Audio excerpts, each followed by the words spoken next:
सबको जय मसीह की। मैं आशा करता हूं आप सब कुशल से होंगे।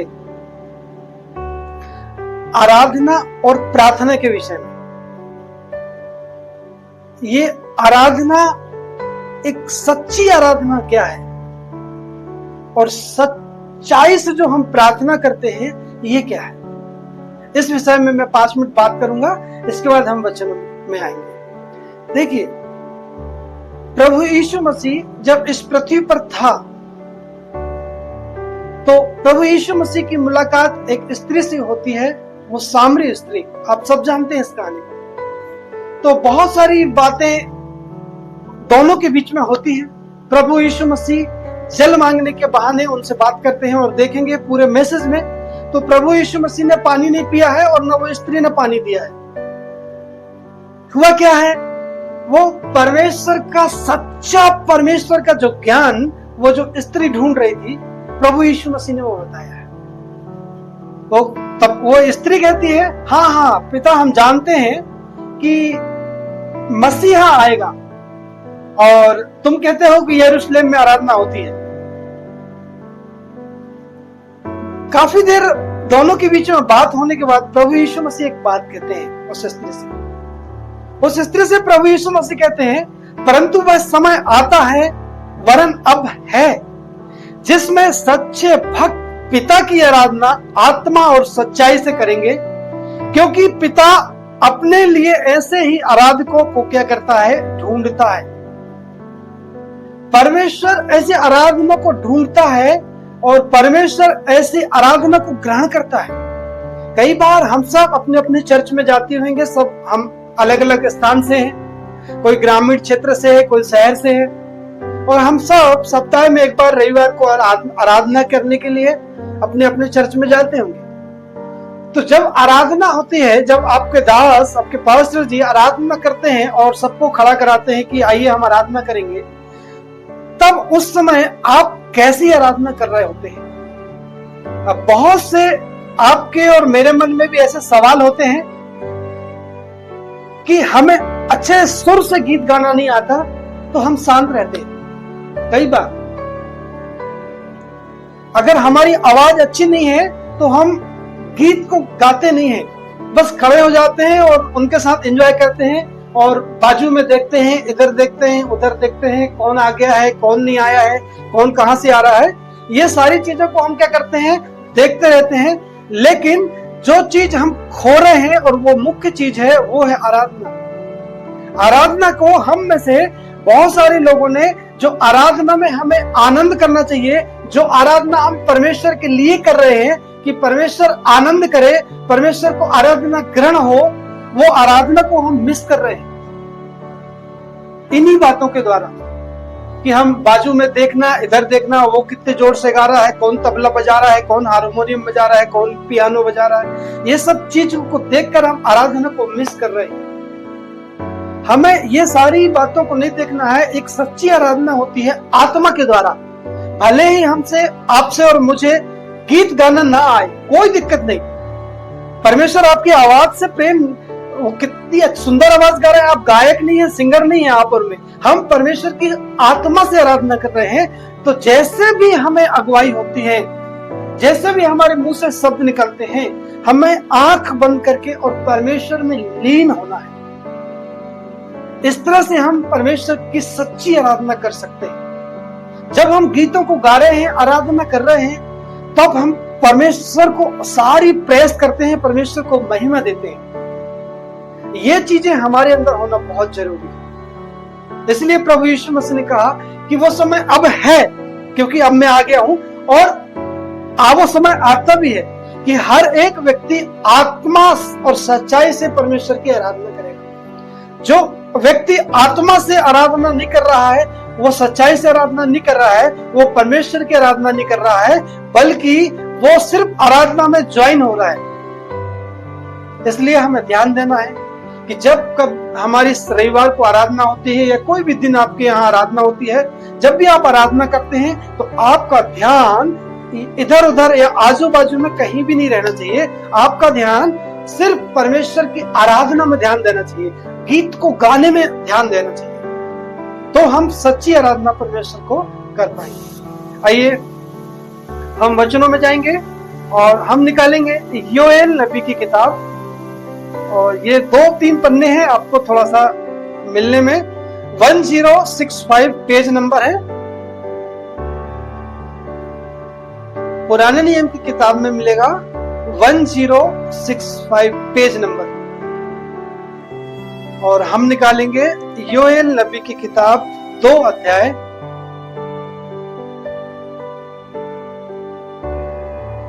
32। उस समय जो कोई यहोवा से प्रार्थना करेगा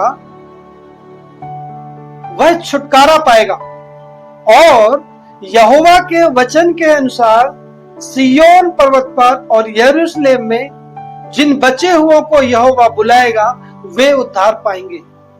परमेश्वर का दास यहां पर लिख रहा है कि उस समय जो कोई यहोवा से प्रार्थना करेगा, वो उस समय की बात नहीं थी, बाकी वो इस बात को लिख रहा है कि एक ऐसा समय आएगा, उस समय लोग यहोवा परमेश्वर से प्रार्थना करेंगे और वो छुटकारा पाएंगे। और वो समय जो था, जो भविष्यवक्ता लिख रहा है, वो आज का जो समय है इस समय के लिए लिख रहा था, और वो समय अब है।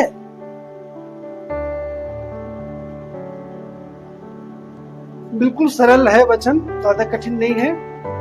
तो ये वचन अभी हमारे लिए है, हम सबके लिए है कि अब अगर हम यहोवा परमेश्वर से प्रार्थना करेंगे तो हम क्या होगा, पाएंगे, छुटकारा पाएंगे, क्योंकि वो छुटकारा देने वाला महान परमेश्वर है। वो जिंदा खुदा है, वो जीवन देने वाला परमेश्वर है, वो आदि, वो अंत, अल्फा और ओमेगा है, और वो जल्द आने वाला प्रभु यीशु मसीह। देखिए बाइबल हमें बताती है आज के बहुत साल पहले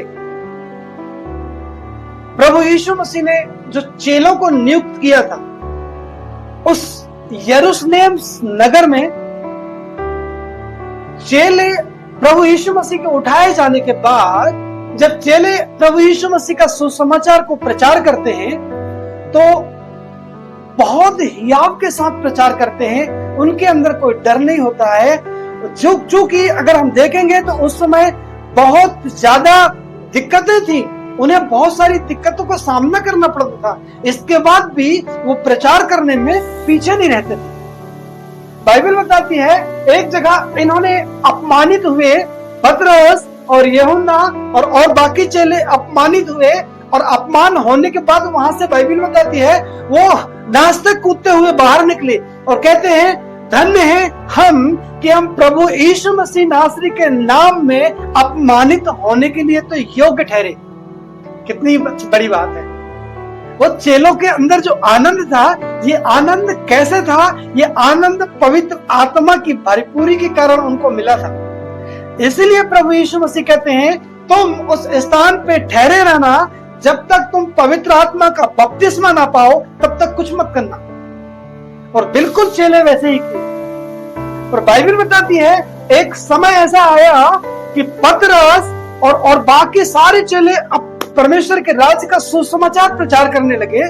तो उस समय जो हेरोदेस राजा था, तो हेरोदेस राजा के समय की जो बात है, तो उन्होंने उस समय के जो यहूदी लोग थे वो कलीसिया के बहुत सारे लोगों को सता रहे थे, और इतना सताव बढ़ गया था कि उन्होंने यूहन्ना के भाई याकूब को तलवार से मार डाला था। और जब यूहन्ना के भाई याकूब को उन्होंने तलवार से मार दिया तो हेरोदेस राजा क्या देखता है कि इससे यहूदी लोग बहुत प्रसन्न होते हैं और खुश होते हैं। ये तो मेरे पक्ष की बात है कि मैं यहूदी लोगों के बीच में एक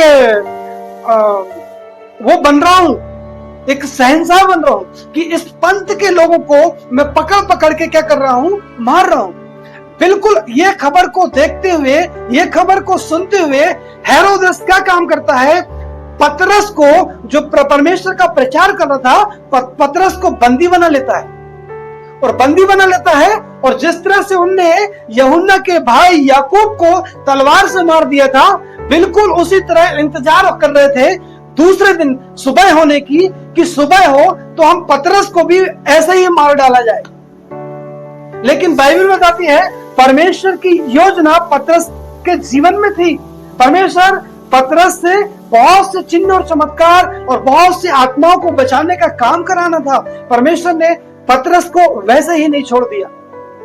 और बाइबल बताती है कलीसिया पतरस के लिए लौ लगाकर प्रार्थना करने लगी, क्योंकि कलीसिया डर गई थी।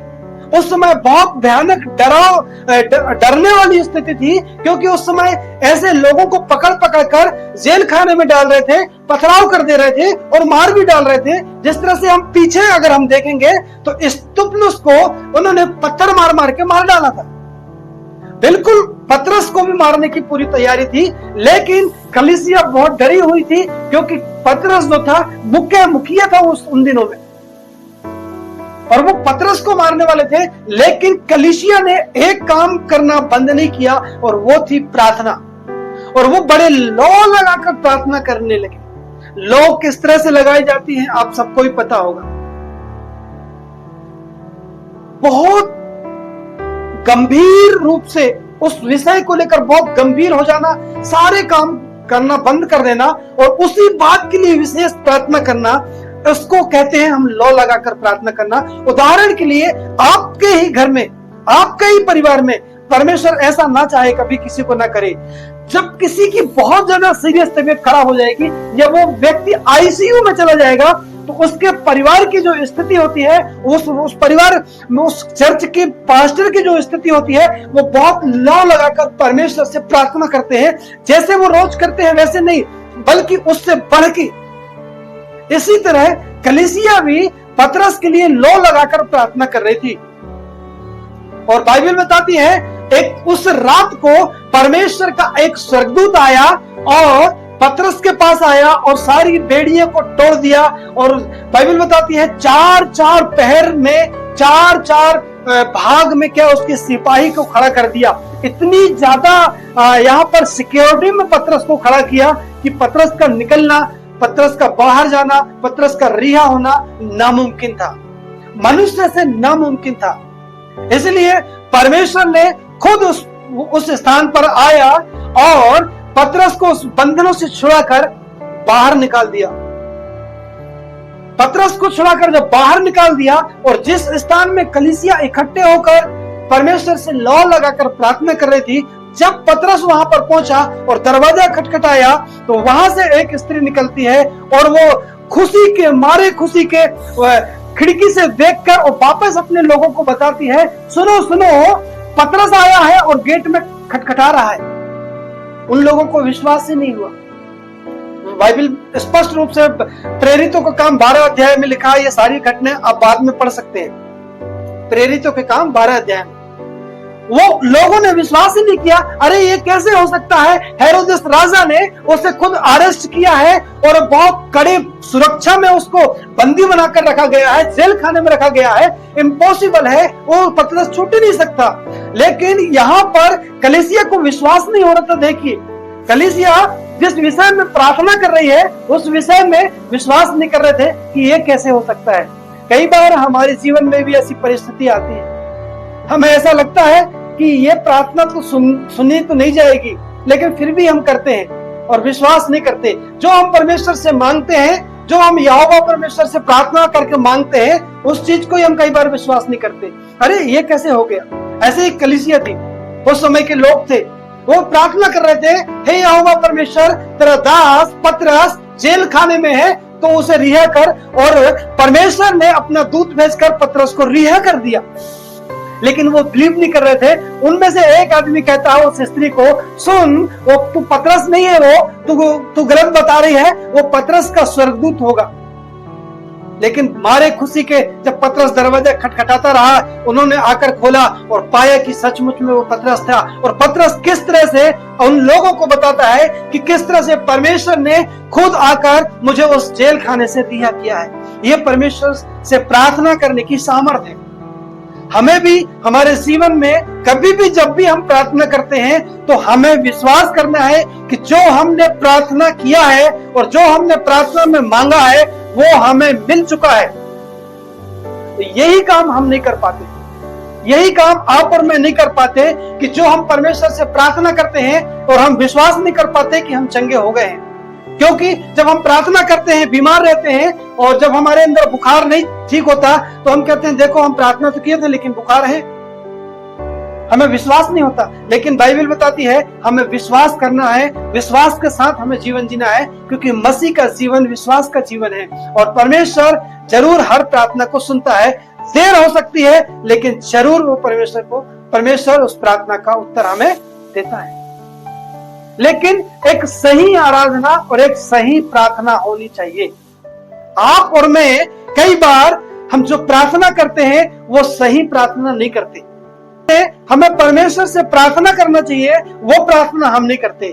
हम कहीं ना कहीं प्रार्थना गलत रीति से करते हैं। इसलिए प्रभु यीशु मसीह 16 अध्याय में कहते हैं यूहन्ना के सुसमाचार में, तुमने यहोवा से अभी तक मांगा नहीं है। अभी तक तुमने जिस प्रकार तुमको मांगना चाहिए था उस प्रकार तुमने कुछ नहीं मांगा है। यदि मैं तुमसे सच सच कहता हूं, यदि पिता से कुछ मांगोगे तो वह मेरे नाम से तुम्हें देगा।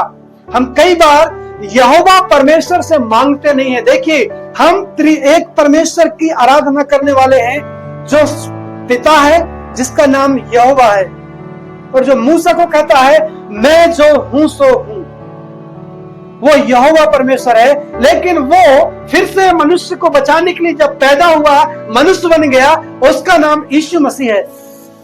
और जब यीशु मसीह इस पृथ्वी से जी उठने के बाद जब जाते हैं तो अपने लोगों को कहते हैं मैं जाता हूं और मैं तुम्हें एक सहायक भेजूंगा, पवित्र आत्मा। तो हम तीन लोगों को त्रिएक परमेश्वर की आराधना करते हैं, पिता परमेश्वर, पुत्र परमेश्वर, पवित्र आत्मा परमेश्वर। तीनों एक हैं लेकिन तीनों के काम अलग हैं।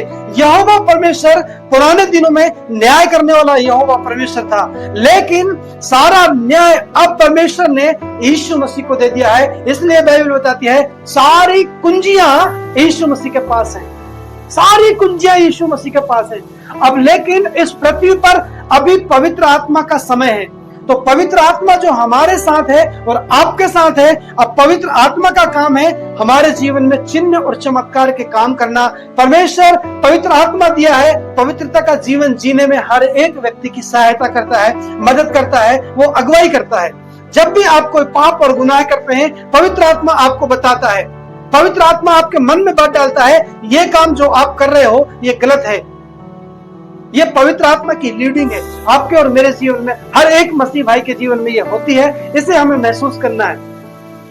तो हम जो प्रार्थना करते हैं, कई बार हम देखिए कई लोग, शायद कुछ नए लोग भी या कुछ पुराने लोग भी हो सकते हैं जो मसीह में हैं, तो हम क्या करते हैं, कई बार प्रभु यीशु मसीह से प्रार्थना करते हैं, प्रभु यीशु मसीह ये मेरी जिंदगी में कर दे। नहीं, आप गलत प्रार्थना कर रहे हैं। प्रार्थना करना यहोवा परमेश्वर से है। यहोवा परमेश्वर, ये मेरी प्रार्थना है, मुझे ये आवश्यकता है, मुझे ये जरूरत है, प्रभु आप मेरी सहायता करें, और ये सारी प्रार्थना जो मैं कर रहा हूं ये आपके प्रिय पुत्र यीशु मसीह के नासरी के नाम में पूरा हो जाए। तब परमेश्वर का वचन कहता है, वो पिता यीशु मसीह कहते हैं उस दिन तुम मुझसे कुछ ना पूछोगे, मैं तुमसे सच सच कहता हूं, यदि पिता से कुछ मांगोगे, पिता से कुछ मांगोगे तो वह मेरे नाम से तुम्हें देगा। हमें नाम यीशु मसीह का लेना है। हमें जो हमारा जो वकील है कौन, हमारा यीशु मसीह। लेकिन जब जज से हम बोलते हैं, एक दोषी दोषी व्यक्ति जब जज को बोलता है कि मेरा न्याय चुका, तो वो डायरेक्ट जज को नहीं बोल सकता, वो वकील को बोलेगा, वकील उसकी फरियाद लेकर करता है। बिल्कुल उसी तरह हमारा जो वकील है हमारा प्रभु यीशु मसीह। जब हम सारी प्रार्थना यहोवा परमेश्वर से करते हैं और प्रभु यीशु मसीह का जब हम नाम लेते हैं कि हे यहोवा परमेश्वर, प्रभु यीशु मसीह नासरी के नाम में ये व्यक्ति चंगा हो जाए, तो वो चंगा हो जाता है। क्योंकि हम नाम स्मरण कर रहे हैं, हम नाम परमेश्वर को कह रहे हैं कि वो आपके प्रिय पुत्र यीशु मसीह नासरी के नाम में, और वो प्रार्थना का उत्तर हमारे जीवन में जरूर आता है। जरूर हम जब प्रार्थना करते हैं, यहोवा परमेश्वर हमारी प्रार्थना का उत्तर तुरंत देता है। इसलिए यीशु मसीह ने कहा, यूहन्ना रचित सुसमाचार 16 अध्याय और उसके 23 पद में ये बातें लिखी है। प्रभु यीशु मसीह ने खुद कहा, तुम अभी तक मेरे नाम से नहीं मांगे, तुम यहोवा परमेश्वर से मांगो और मेरे नाम से मांगो। तुम पिता परमेश्वर से कुछ नहीं मांगा है, हमें पिता परमेश्वर से मांगना है और हमें नाम प्रभु यीशु मसीह का करना है, क्योंकि यीशु मसीह ही हमारे सारे पापों के लिए अपने आप को क्रूस पर बलिदान हो गया है। इसलिए प्रभु यीशु मसीह, देखिए अपने सुसमाचार में परमेश्वर के दास लिखते हैं कि वो पिता हमारा क्या ठहरा है, एक बयाना में आत्मा दिया है।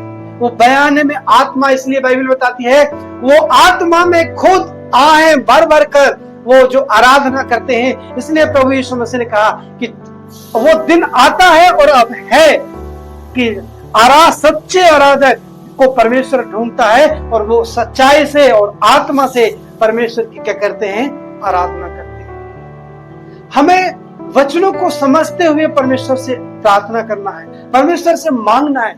कहीं हमें चेक करना हमारे जीवन में, कहीं हम गलत प्रार्थना तो नहीं कर रहे? क्या हम यहोवा परमेश्वर से प्रार्थना कर रहे हैं और नाम यीशु मसीह का ले रहे हैं? इसलिए बाइबल बताती है, पतरस और यूहन्ना जब वो तीसरे पहर मंदिर में जा रहे थे, एक लंगड़ा व्यक्ति वहां पर मिला और वो कुछ मांगने की आशा रखते हुए इनके पास हाथ फैला रहा था, देख रहा था। तब पतरस और यूहन्ना कहते हैं, हमारे पास तो धन सोना और चांदी तो नहीं है, लेकिन जो कुछ हमारे पास है हम यीशु मसीह नासरी के नाम से तुझे देते हैं, तू उठ और चल फिर। और बाइबल बताती है, परमेश्वर ने उस लंगड़े को तुरंत खड़ा कर दिया। परमेश्वर ने उस लंगड़े को तुरंत खड़ा कर दिया।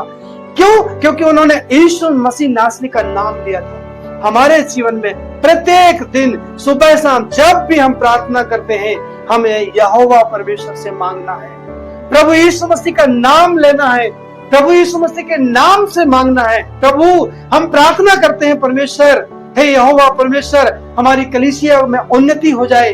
और ये प्रार्थना हम प्रभु आपके प्रिय पुत्र यीशु मसीह नासरी के नाम में दुआ मांगते हैं और परमेश्वर इस प्रार्थना को सुनकर हमें जरूर उत्तर देता है, हमें जरूर उत्तर देता है। आइए फिर से एक बार हम परमेश्वर का वचन पढ़ेंगे। थीम वर्ड योएल नबी की किताब 2 अध्याय और 32 पद मैं पढ़ूंगा आपके लिए।